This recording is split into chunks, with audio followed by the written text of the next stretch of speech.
Welcome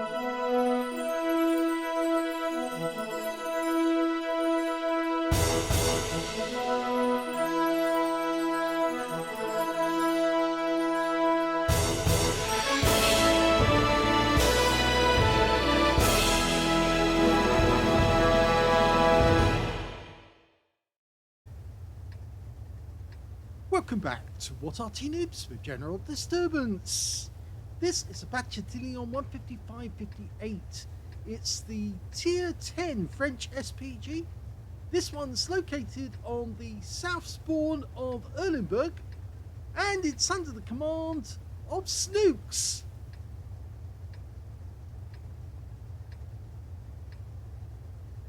Game on. Well, he's got 3 marks of excellence on the barrel, and it's an auto-loading Arty with 3 shots and the capability of doing 680 alpha, penetrating 48mm of armor, and the reload time for a full clip is 49.86 seconds, and he's got a reload time of 46.68.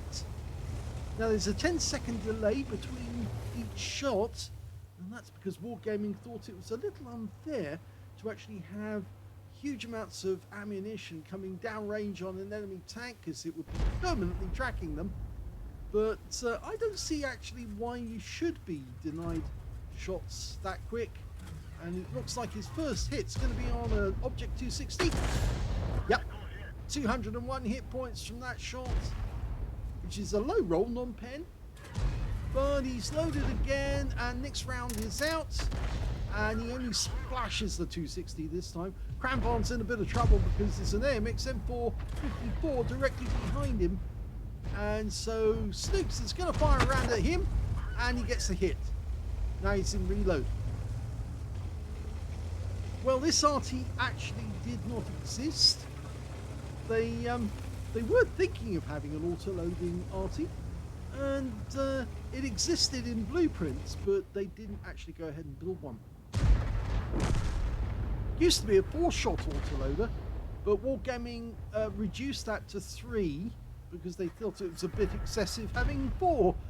And yes, the project itself was cancelled in 1958, and the French actually stuck with the AMX-13 F3AM, which is was taken out of their inventory eventually, and they now have an autoloader Arty, which has been seeing service recent history.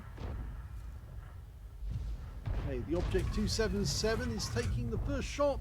He got 174, the second shot 227, and the third shot, well, it looks like that one's going down range at the Object 277 as well. He pulls back, but he still takes a hit for 294, so that clip was very useful. Oh, enemy Arty worked out where he was, but it was too late to do anything about it because he's already moved on.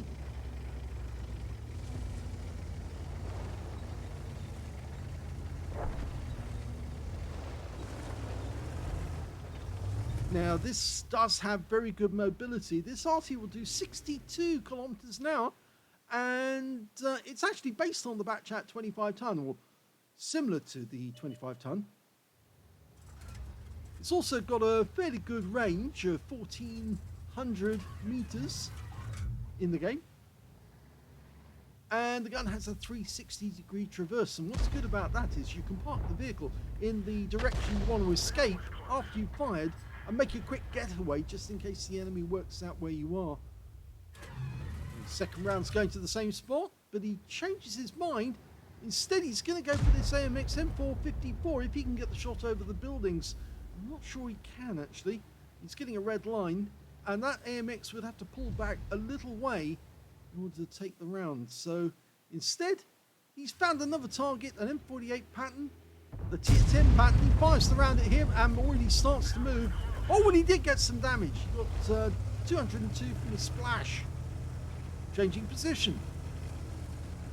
Yes, this Arty can be very handy because it moves pretty quick, as you can see. Of course, the fastest Arty in the game is the FB304. That will do 72 kilometers an hour, but 62 is pretty fast, actually. He's changing direction altogether. In fact, I feel what he's actually about to do is go over to the west side of the map, across the river, and that will give him better angles. And that's one thing that this Arty can do, along with the FP304, to actually change its angle, and that throws the enemy counter battery off because they just can't work out where he's going to be next. Okay, the turret's turned onto the target, he's dialing in. It looks like he's going to go for the Supercock and the 277 at the same time. Rounds out.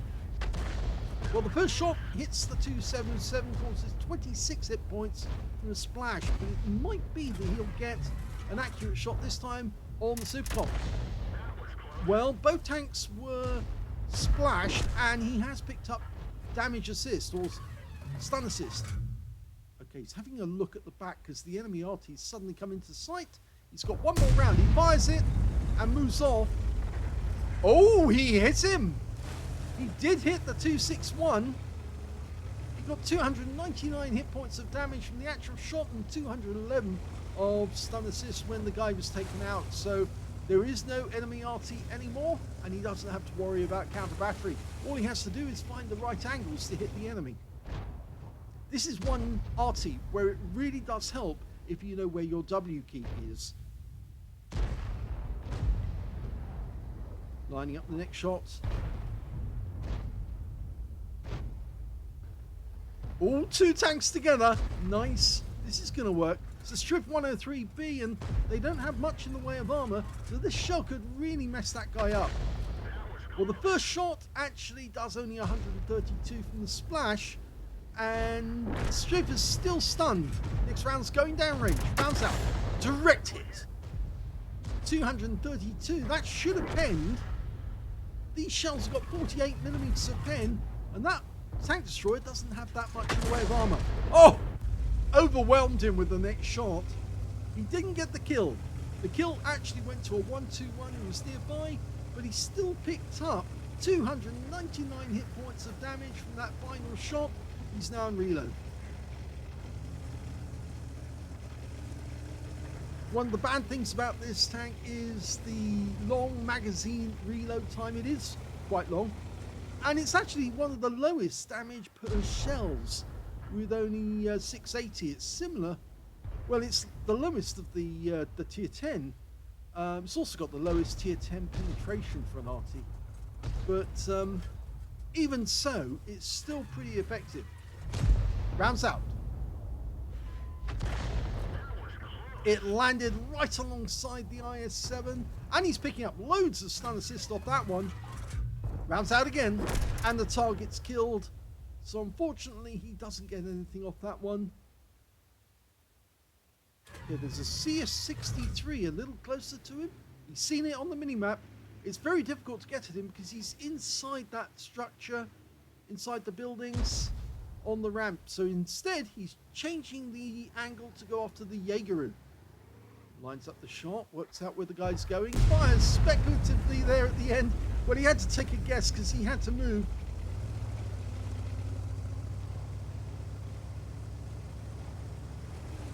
It's quite a big Arty. It's not small. It's 38 tons in weight as well, so it's actually quite big. They do say that originally it was actually designed similar, well, based on the parts of the pattern, the M48, but it's more Bat Chat than it is pattern.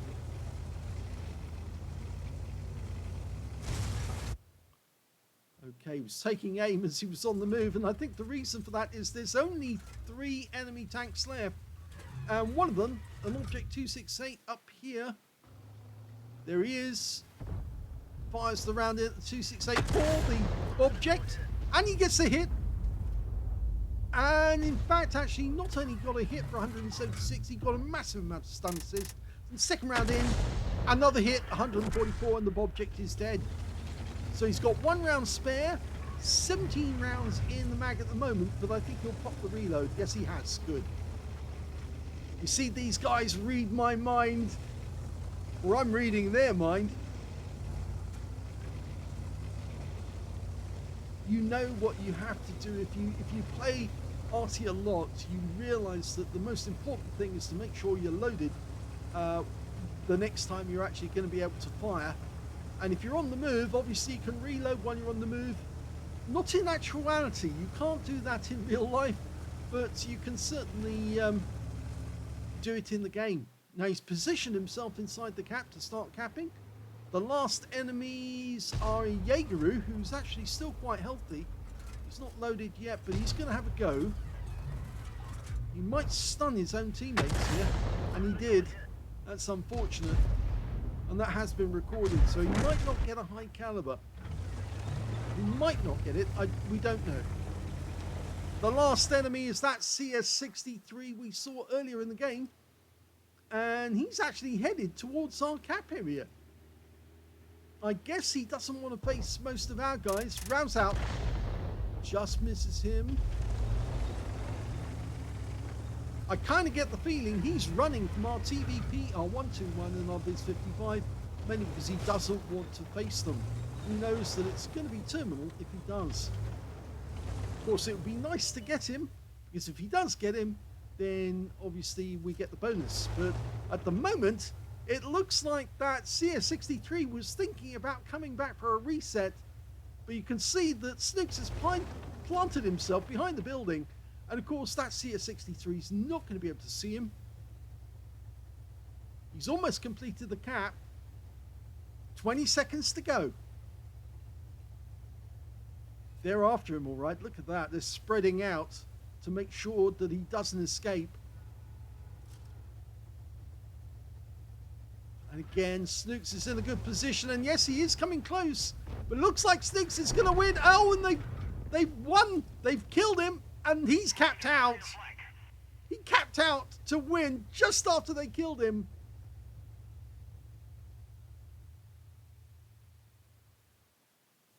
Here's the end of battle stats, and that was an ace tanker game from Sn0KS in the Bat Chat, 155-58. He got a Raider-Invader combination. Yes, he got the Raider medal for not being spotted, not being detected in the entire battle. As well as capping out. He also got a Bruiser medal for getting at least 5 critical hits in that game. He got 10, and he got a Confederate for hitting more of the enemy than anyone else on his team. In fact, you have to scroll the page in order to see all the tanks that he'd hit. And lastly, the Invader medal, because he was the only one to cap out, and therefore he managed to get 80 capture points on the enemy.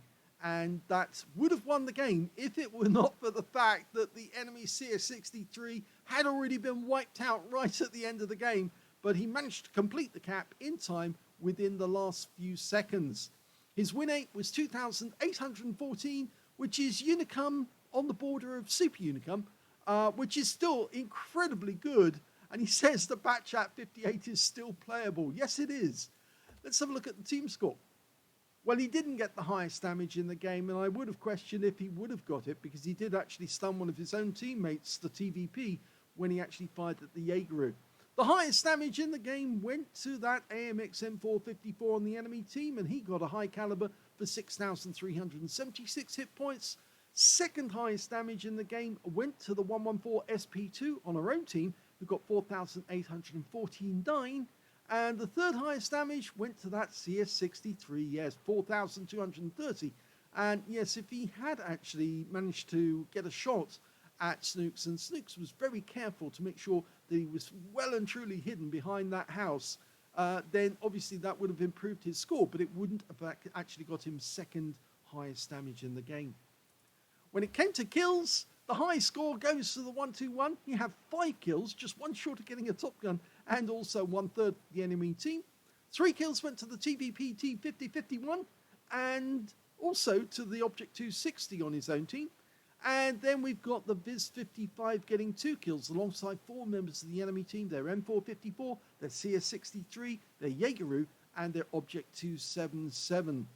Sn0KS didn't get any kills at all, but remember, that actually helped him to get a Confederate medal, because the more tanks you hit, even if you get a kill, it reduces the score, or, you know, deducts 1 from your total number of hits in the game, or enemies damaged. So by having a massive score of tanks hit with no kills, improves your chances of getting a Confederate. When it came to base XP, it's the TVP T5051 who did the best with 1,134. Then we've got Snooks with 1,111, and the third one was the Object 260, who got 1,099, and they were the only three players to get over 1,000 base in the game, so they were the hard runners in that battle, along with the 121, who also did well with 997, so just 3 points off the 1,000. Snooks fired 21 rounds in the game, got 9 direct hits on the enemy, but none of them penetrated. Yes, I did say the penetration on this Arty isn't that great, but he should have penetrated that Striv 103B, because these are 155mm rounds, and considering the penetration is 48mm and the 103B actually doesn't have armor greater than 30mm on its top pace, it should have gone straight through and it should have penned him and earned him a full roll, but it didn't.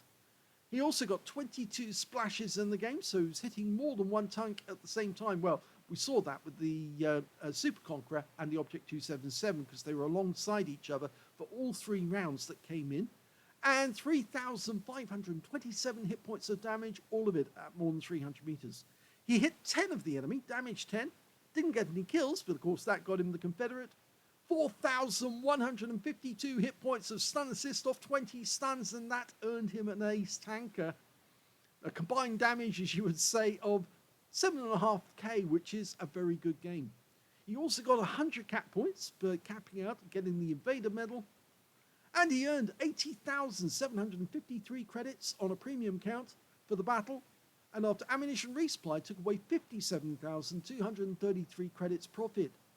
He got 7 bonds because it was tier 10, and 1,666 XP. No multiplications because I'm afraid this was not the first battle of the day, but it's still a very good game all the same, and as he says, it's still playable. This Arty can still win battles, and especially when you do a Raider Invader, and that's the second one we've had in a week. This is a very rare combination to get. You don't see many tanks who get the Bat device, and most of them are Arty players, because to be undetected for the entire battle means you have to remain hidden and never spotted by the enemy, and then to cap out and win. And yes, it is very rare indeed. In fact, you rarely see any tank other than Arty win a Raider Invader combination. So congratulations to Snooks, good battle, he won it at the end. His teammates killed the last enemy, so they got the bonus, and on top of that he capped out, so he got the medals. If you enjoyed that replay, please give this video a like, do subscribe to our channel, leave a little comment down below because it feeds the algorithm, and thank you for watching.